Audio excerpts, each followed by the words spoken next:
Hey everyone, this is Rachel and welcome to another scrapbooking process video. If you hang out until after the video is through, there are always detailed shots of my current layout. Let's get going! Hey everyone, so today, if you don't know my normal setup, you can tell that I am not at home. I am actually house and dog sitting. You might hear noises in the background for my stepfather. And I decided to bring a kit and go ahead and do a little bit of scrapbooking while I'm here because it's me and the dogs and I don't have a lot to do. So I thought I would go ahead and bring the remnants of my secret, not secret kit club I bought back in the early spring, I think. Late winter, early spring, somewhere along those lines. So I have one piece of paper full size left, and that is this gorgeous acetate piece of paper by Paige Evans for Pink Paislee. And then I've got a couple larger scraps, a couple of 6x6 pieces, and then some smaller scraps. Slightly less amount of embellishments than I started with. These alphas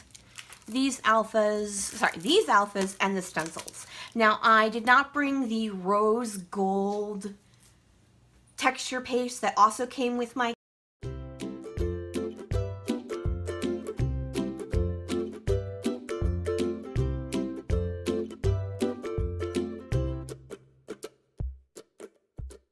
kit because I wasn't going to use texture paste on acetate.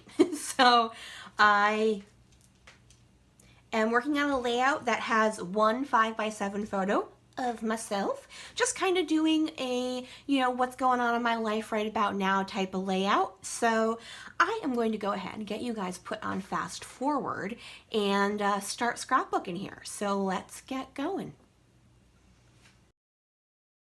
So the first thing I'm going to do is take this pink paisley paper, and it's the one with all the doodly frames on the back, and I've used them several times, and I am going to use them in this layout as well.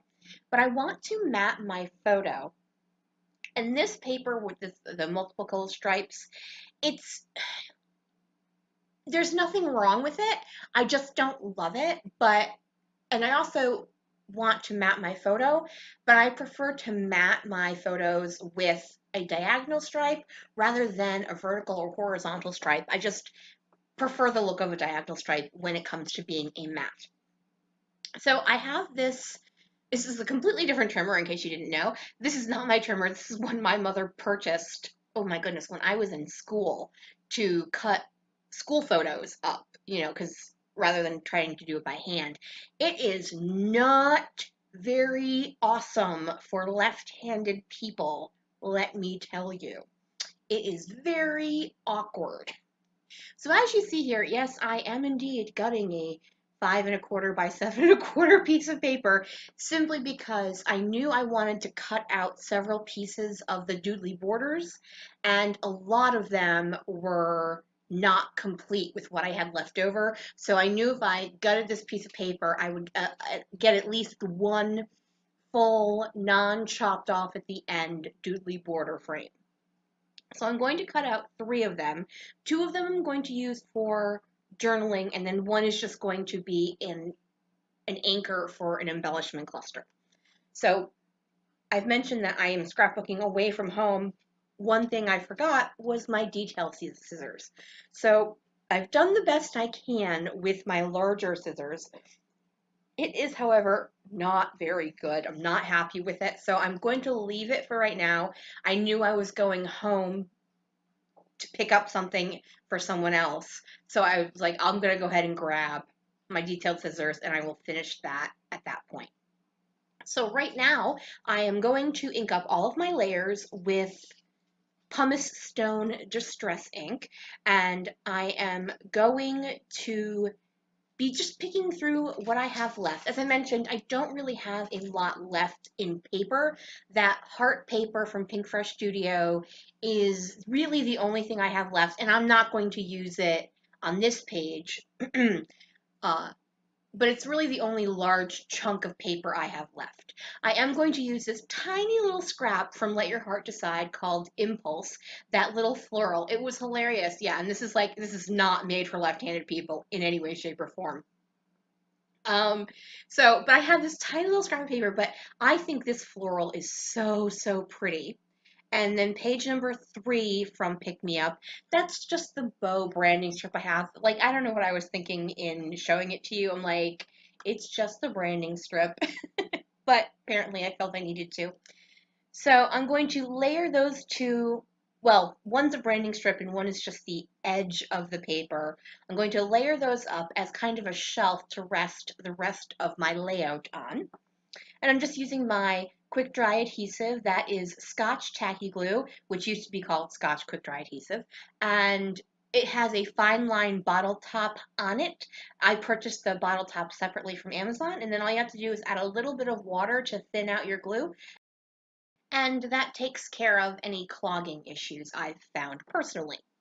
So now what I'm doing is I have inked up all the other pieces of paper, and these were just papers that were scraps, and they were the size that they were. I didn't cut them down or anything like that. If I get something that is a normal size, or a normal size that is a size it is, and I find it's too big, all I do is trim it down.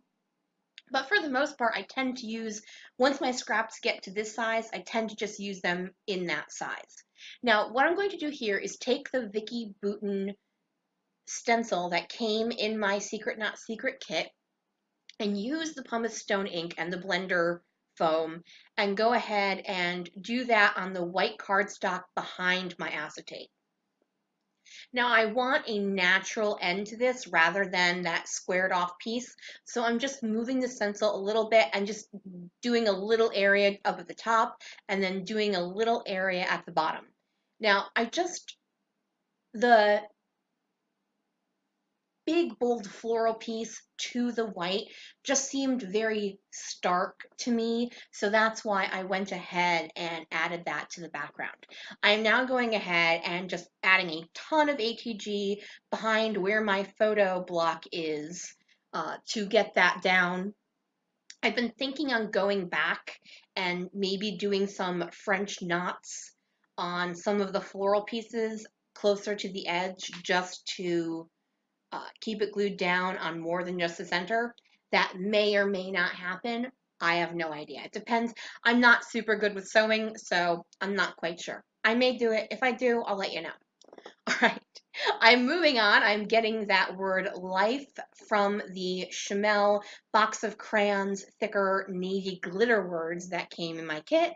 And now I'm adding in these Pinkfresh Studio puffy stickers, the words at 40. So I'm just basically talking about different things, not really different things, but just, my impressions now that I've reached what's considered a seminal age, I guess. Although I think with life expectancy the way it is nowadays, it's considered less of one, but whatever. All right, so I have these die cuts from Pinkfresh Studio BU or Let Your Heart Decide. I don't not remember which it is. It did come in my kit. I really like that one that says starting a new chapter or something along that line. It looks it's like the banner with the tassel attached. I am going to use that.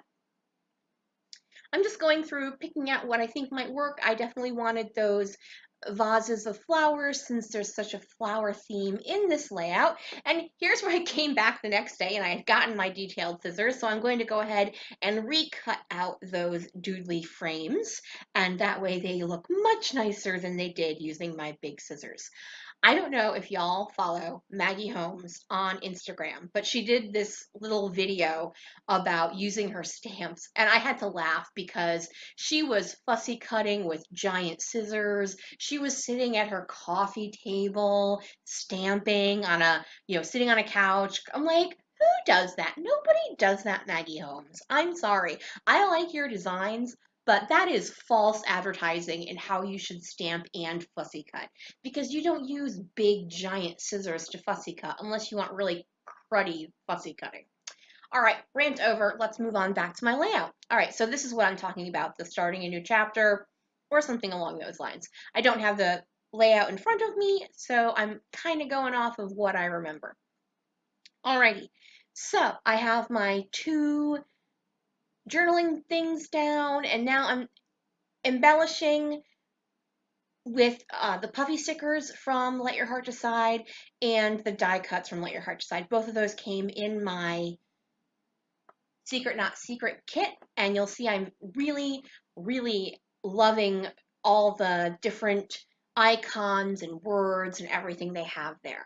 So I add a couple of hearts. I'm adding some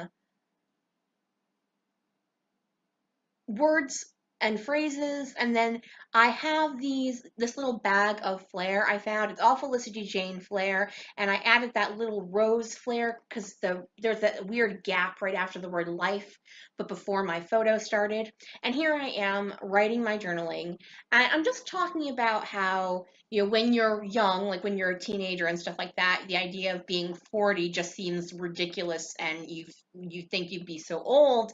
And now that I've reached that age, I find I'm still the same person. I haven't really changed. I'm still goofy, and I still do weird things, and I still, you know, can chatter on aimlessly for hours about nothing. But I've learned so much, and I've had this experience of 40 years of life now. But and so you don't necessarily become a different person, but I think you become a different version of who you thought you'd be. Anyway, I just kind of go on for a little while with my journaling, as I often do in my voiceovers. So once I get there, I am going to finish off my layout with some enamel dots. These are from Doodlebug Designs. No misting because it's acetate, and that would be a big giant mess. All right, folks, that is going to be it for me today. Thank you guys so much for joining me here. If you have any questions, you can leave it in the description box or in the comment section below. If you could flick me a thumbs up, that would be great. Have a wonderful day, everyone. Bye!